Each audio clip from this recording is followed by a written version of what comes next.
Selamat datang kembali di segmen kedua dari materi program development atau pengembangan program pada mata kuliah komputasi oceanografi. Pada segmen kedua kali ini kita akan masuk lebih spesifik ke arah atau ke pembahasan mengenai algoritma. Mari kita review sebentar di segmen sebelumnya apa yang sudah kita bahas. Jadi yang pertama adalah mengenai program development process. Program development process itu dibagi menjadi dua sebenarnya. Yang pertama adalah proses pembuatan program, yaitu di sini mulai dari problem analysis atau penentuan atau pendefinisian masalah pada segmen sebelumnya. Kemudian spesifikasinya menjadi lebih detail. Kemudian ini akan membantu kita dalam pembentukan atau pembuatan desain program. Nah, pada desain program ini kita akan membahas mengenai algoritma development atau pengembangan algoritma yang akan menjadi guide atau menjadi panduan kita untuk coding. Setelah coding selesai, setelah program selesai, kita akan eksekusi dan juga testing atau mencoba si program tersebut. Dan setelah semuanya selesai, ini kita masuk ke salah satu part yang penting juga atau bagian yang penting dalam proses program development, yaitu mengenai program maintenance atau perawatan dari program itu sendiri.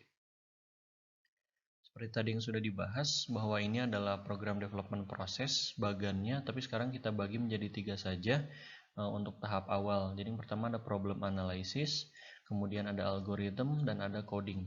Seperti yang sudah disampaikan pada slide sebelumnya, algoritma ini sangatlah penting dalam proses pembuatan program, karena ini akan menjadi panduan ketika kalian menulis code atau ketika kalian coding, sehingga kalian tidak akan kebingungan dan tidak akan keluar dari tujuan utama pembuatan program ini. Selain itu, algoritma akan membuat kalian bisa atau mampu menulis coding dengan lebih spesifik, dengan lebih efisien. Karena selain kekompleksan dari suatu code atau dari suatu coding, keefektifan juga menjadi salah satu hal yang paling penting dalam dunia pemodelan atau computer science atau computing. Ketika kekompleksannya bisa sangat tinggi tapi kalian bisa menuliskan code dengan sangat efektif atau efisien, maka poin besar akan kalian dapatkan untuk program kalian. Kemudian apa itu problem definition, problem analysis, dan juga specification. Jadi ini adalah tahap awal di mana kita akan membuat program sebelum mendesain programnya. Yang pertama adalah kita bisa mereview problem atau melihat problem ini dengan lebih seksama untuk menentukan beberapa hal. Yaitu yang pertama adalah inputnya. Inputnya apa saja? Ini meliputi informasi apa saja yang diberikan, atau misalkan yang kita punya. Kemudian dari informasi-informasi tersebut kita sortir lagi, kita kategorikan lagi item atau hal-hal apa saja yang perannya penting dalam penyelesaian masalah. Bisa jadi kita mempunyai input yang sangat banyak, informasi yang sangat masif, baik itu misalkan data terkini atau juga misalkan hasil wawancara atau apapun itu, tapi hanya sedikit saja yang sebenarnya bermanfaat atau penting dalam proses penyelesaian masalah yang kita pilih. Kemudian outputnya juga harus kita tentukan. Informasi apa dari informasi yang kita sudah punya yang akan kita produksi untuk menyelesaikan dari masalah tersebut. Misalkan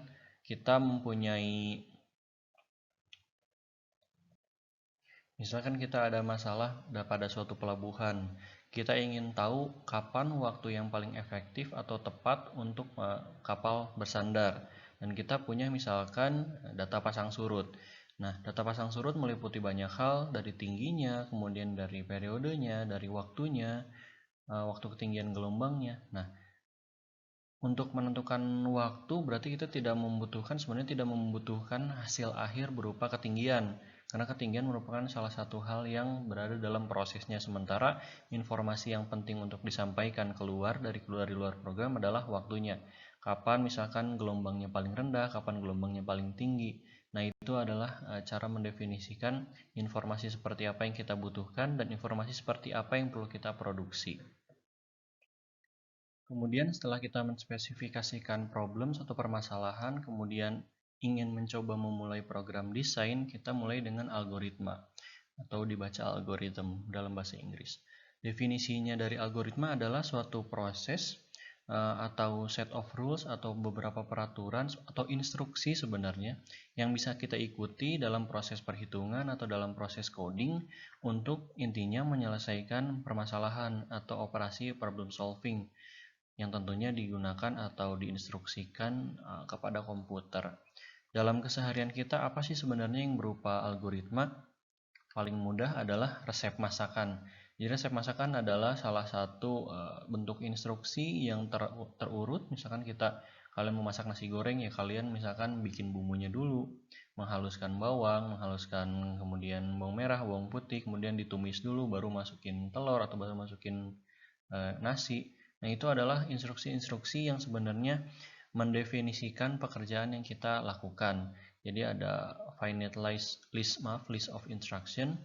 Jadi untuk menyelesaikan atau melakukan suatu pekerjaan. Nah, resep atau resepi adalah salah satu bentuk algoritma yang paling sederhana atau paling umum kita temui. Mengapa kita membutuhkan algoritma dalam proses program desain dan juga lebih lanjutnya adalah coding? Karena komputer adalah sebuah mesin, jangan lupa, yang dia sebenarnya tidak memiliki kemampuan untuk problem solving. Jadi kita menggunakan komputer itu sebagai tools saja. Dan dengan cara kita coding, kita bisa memberikan instruksi-instruksi. Dan dengan cara kita membuat algoritma sebelumnya, instruksi-instruksi tersebut dalam bentuk code atau dalam bentuk kode akan jauh lebih efisien dan efektif.